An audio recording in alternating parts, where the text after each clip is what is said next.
by not voting on completeness, refusing to do a site walk, and then passing the project without letting anyone speak about what was going on.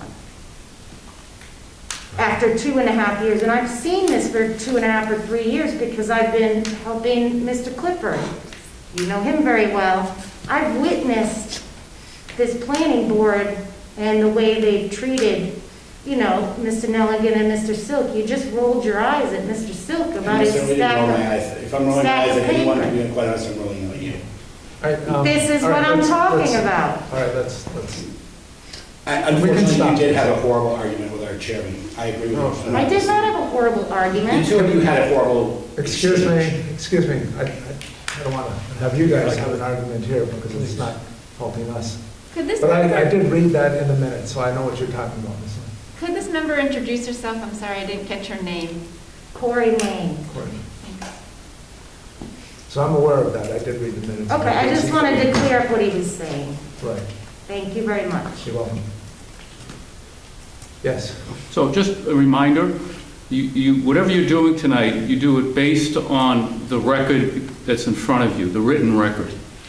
Whether one planning board member wants to come here and tell you why they did what they did or why they didn't do what they didn't do, another planning board member wants to come, and that's not what this is about. I mean, I understand, the planning board worked hard, they do what they did, but your decision here isn't based on evidence from a planning board member coming and telling you what they did or didn't do. I mean, there are cases in Maine that say you can't do that. It's an absolute no-no for a planning board member to come into a ZBA and say, this is what we did or didn't do. I mean, the reason is you make your decisions, both the ordinance and state law, you make your decision based on what's in the written record before. And you said, you've got the minutes. The minutes say what the minutes say. You've got what their decision. Its decision says what it says, and it also says a lot of things because it doesn't say much at all.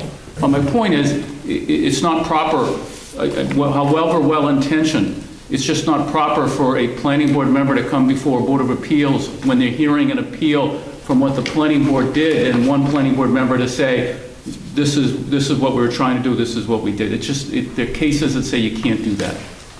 I understand.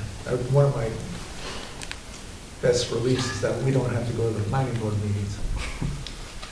Your agenda actually says that testimony by the planning board is agenda number item 9A. We so- did request a planning board member to be here Okay.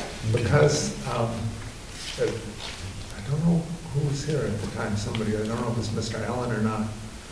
Somebody said that they were going to be here in case if we had questions. Yeah, I think, Not to, but we didn't have questions for the planning board, so we really didn't need anybody to say anything. Well, I apologize. I asked Desiree when I arrived why I was here, and she said that you were here in case you had questions or I had anything that I wanted to say. No, Because I left work to come here because I was asked to. well, I appreciate you being here. So, In case if we had questions, that's why you're here. yeah, that was my point of being here. No, And if you were going to pass around statements, I wanted to be able to, I thought that was the point. Right, no, that's, and So, I have read your stuff. Are you, all right. So, what do you want? Guys, Well, I think we're going to, enough argument, maybe we can make a decision. what do you think, George? Well, you want us to talk just about the right of way. Say that again? You want us to talk just about the right of way. Correct? You want us to Right. decide on that and get done with the whole thing. And I can't actually do that because you're asking for a wider right of way than they have at the town. I understand the quandary. I mean, I've listened to what you've had to say, which is you want to send this, you feel like you're not the planning board, it's not your job to do what the planning board should do, and looking at the material you have, you're not, you think there were some things they need to go back and do right. I mean, that's kind of what you're saying, and I get that. And I don't disagree with that. I don't disagree with that. And if you do that, a lot of these other issues may not come up again, whether, we didn't get a hearing, whether there wasn't a site walk, whether they didn't make adequate findings. Presumably, if it goes back, they'll follow, whatever they'll do to do it differently, so we won't be back up here talking about these things. I'm just fearful that if you do that, and they don't amend their plan to show a 60-foot, we'll be back here on that issue. But, I don't maybe, think that's going to be an issue. maybe the planning board will at least articulate why they think that a 50-foot right-of-way with think that's a major meets the ordinance, because they haven't even, that was an issue. I mean, we thought about that for the planning board, and the planning board never said on what basis they felt that they could approve for a commercial use. Even the attorney said, for a commercial use, you need 60/30, and they rubber stamped it. And so, I don't know if I'm answering your question. Well, I'm just trying to say, they say, whether this could actually even happen in town. And when you say that, does it fit? There's a garage in every town, period. You can, whether it's commercial or whether it's residential, there's 1, 2, 3, maybe 4 in a town. And these are rural towns. So to have one in a town where Yeah. everybody has a car, it's a necessity. No, you don't have to take your car to him. You can take it wherever you want. But it is a necessity. In conforming, as far as it being a 60-foot right-of-way versus a 50, and you only have 30 feet No. paved, I don't see where that's going to get shot down. I'm going to guess that if it says 60 foot one place, 50 foot in another place, we're going to have to decide which one to go with. And if it's 50, then he already has a 50. And I just don't see having a right-of-way going to his garage wider than the town right-of-way or the town road. I don't see how you build something up before the town road's built up. I understand. It's preparation, I understand that part, is why you have these regulations. But The problem, My recommendation is if you're going to go in the direction you're going, which is to send this back to the planning board, I just would ask you to just do the best you can to articulate to the planning board what it is you think that they need to do that wasn't done, so that you don't want to show up at a planning board meeting, but I think it'd be real helpful to the the planning board people are good people. They're just trying to, this has been a frustrating that's right. project for everyone, believe me. Yeah. And I guess if you're for the reasons you've articulated, and you've obviously put some time in reviewing everything, and I appreciate that, it'd be helpful to, either today or however you do it in your written decision, just to kind of give some guidance to them, so that when they pick it up, what you say to them, they'll have some guidance in terms of what they need to do. So that I think that the more clarity you can give them, the better. And if one of the things on the clarity is for the planning board to please explain the basis for allowing a 50-foot right-of-way for a commercial use, and ask them to just explain. Yeah. So if it does come back up to you, you've got the benefit of hearing, seeing what they've said. And you can look at it and say, okay, now we know why they said it was okay, because we don't know why they said it was okay. We've got someone who, they've offered different reasons, but there's nothing in writing or in the minutes that say why it's okay. And our view is it isn't. Is that? I'm going to read it over some more, but if they say that if we say that it's 50 feet in some places and 60 feet in others, we're going to have to decipher which one is which. Do you go with the more, or do you go with the less? And then when you look at the town roads, why would we go with the more? Well, just because it's written somewhere as Yeah. an instance? I think Yeah. in that case, if you don't mind me talking, is No, not at all. one of the things that you brought up is there, and you and I have mentioned how we both have like rear lots and acreage behind. We know Correct. that everybody, you just got to go across the street, somebody's got 40 feet of rear lot.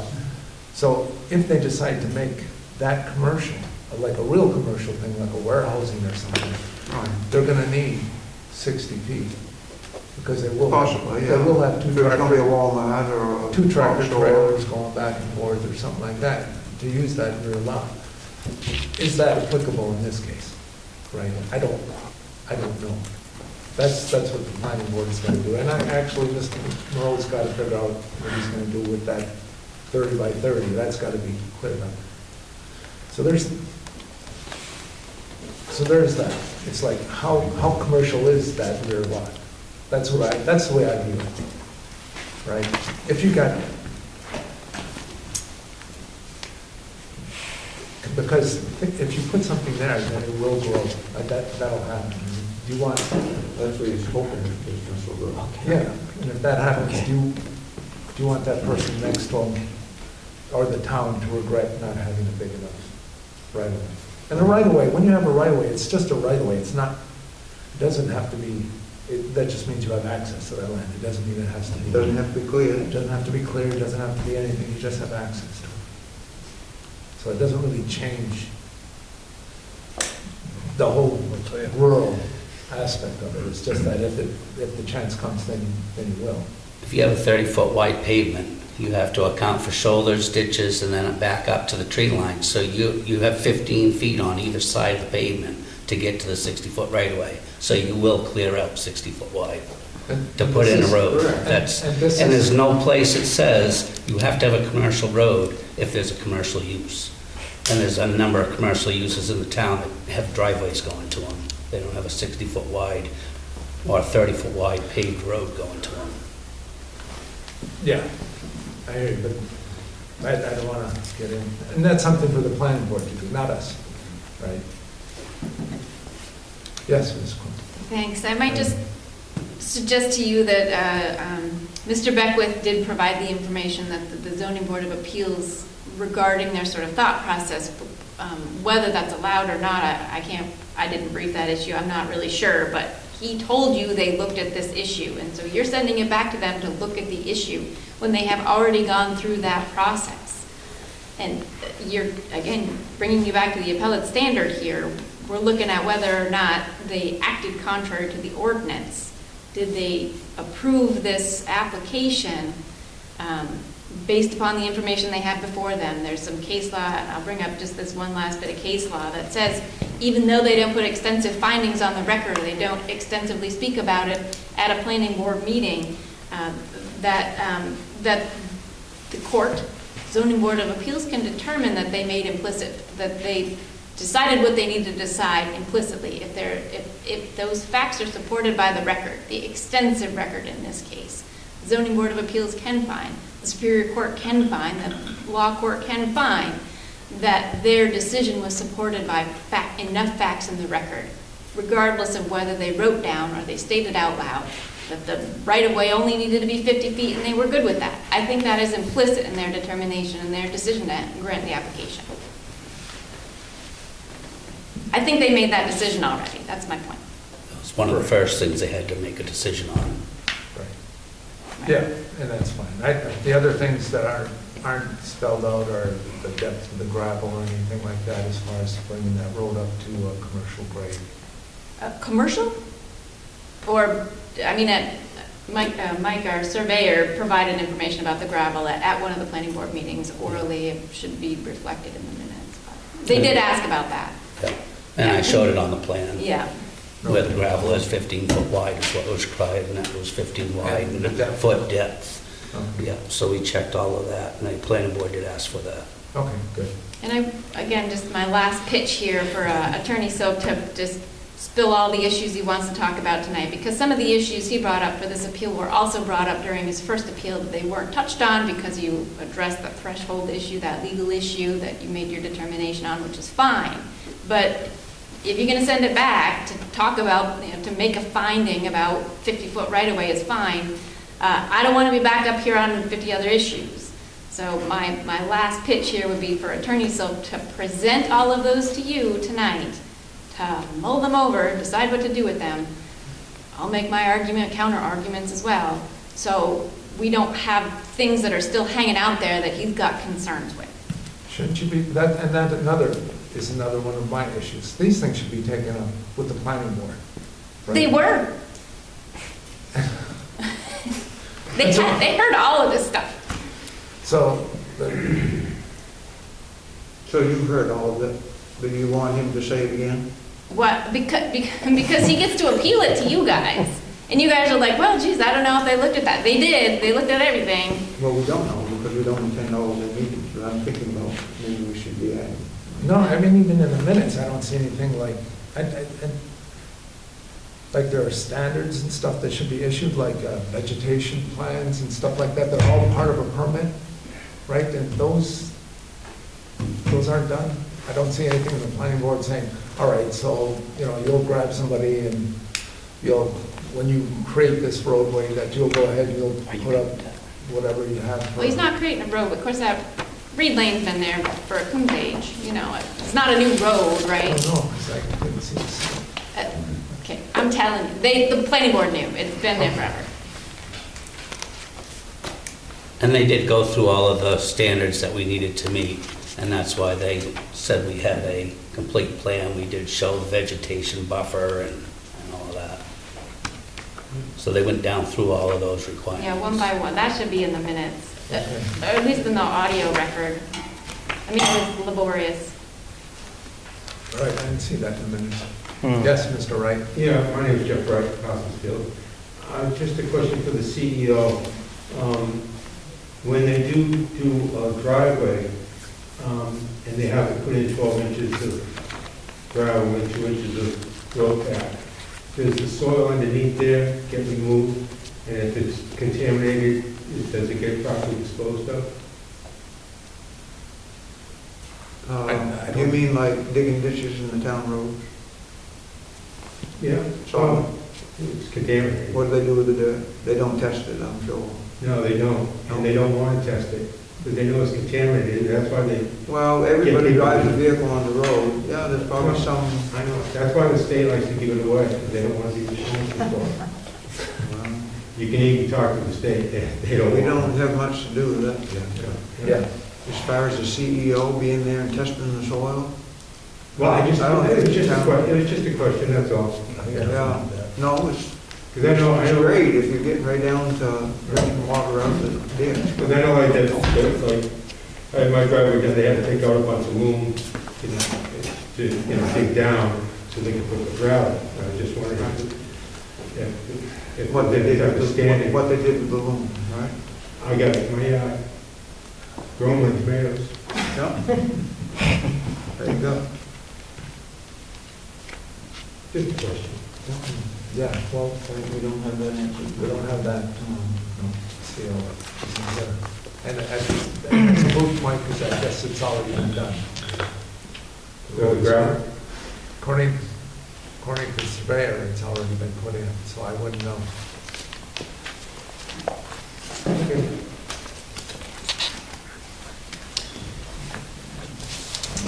Do you have any comment to what Ms. Kramer said about putting everything, a bunch of lists out there? Or, so that she doesn't, are there anything you want to add to the planning board to be addressed, or we'll just throw it? You said you had a whole list of things that we didn't have to go through if we shot down because of the 60-foot right of way.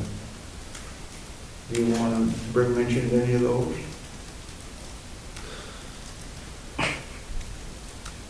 Well, go for it then. Go ahead and mention.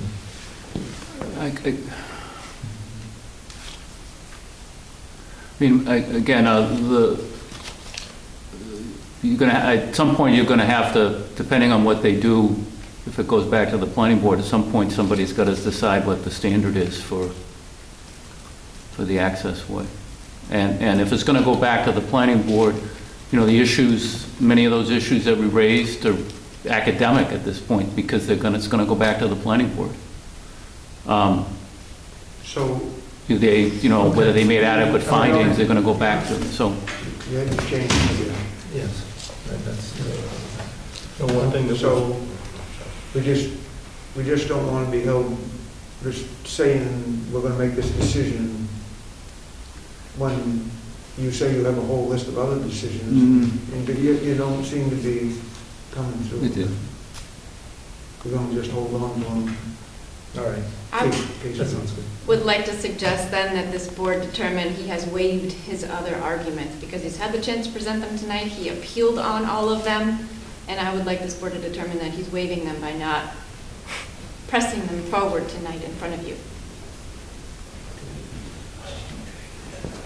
Did you hear that, David? Did you hear that? She wants you to waive your right. No. No. We're not, I mean, we've raised the issues that we've raised in our letter, and, you know, you have that information. You decide what you want to address and how to address them. We've supported them by references to the record in the cases. I don't have to go through them one by one at a hearing and preserve them. I'm telling you that I asked that this be bifurcated. I think that if now you're deciding to send it back down, I'm not waiving anything, but the reality is, if the issue is whether they made adequate findings or not, and you're sending it back down to them to do more work, you'll be reviewing a different decision when it comes up. So if she wants you to address all of the issues that are in our appeal letter, don't do so if you feel you need to do so. We've articulated our reasons in writing. I don't have much to add beyond what's in the letter that we provided in terms of the reference we provided. I mean, you've been here almost 2 hours, and so I stand on the letter. As I said, the main issue that brings us here, and I think is the issue of the road access. There are other issues as well, and they're in the letter. So if the applicant wants you to address all those issues, I'm not waiving any of them, then you need to, as part of your deliberations and written decision, address them. I don't know for sure, but I'm just trying to... No, I understand. I'm just trying to move the ball forward, which is... So, And I asked initially, you bifurcated it, because I felt that if, you know, and if you're going to send it back down, you're going to send it back down, because there's not adequate findings, and you need the planning board to do more things. So you're not required to address all the issues I've raised at all. You can do what you want to do, but I'm not waiving anything. That's fine. Yeah. That's fine.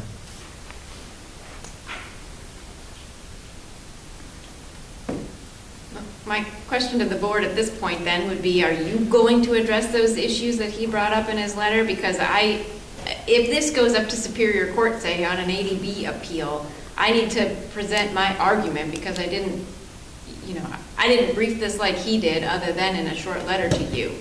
So I need to put my argument against all of my opposition to his issues that he brought up in his appeal on the record to preserve it in case this goes up on an 80B appeal. So are you going to address those issues in your deliberation now, or are you going to table them for a later day?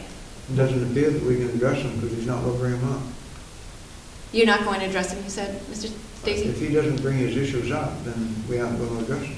Well, he's saying he brought them up in his letter, and that's And good that enough. we could go through them one by Did one. state we Does had it. everybody want to sit here while we read this? I will. You would? I would. This is going to be much I'd longer. probably be asleep because I don't this time of night. I get up early. We've been at this for 27 months. Go ahead. I breeze through some of it, but I don't retain all of it when it's that thick.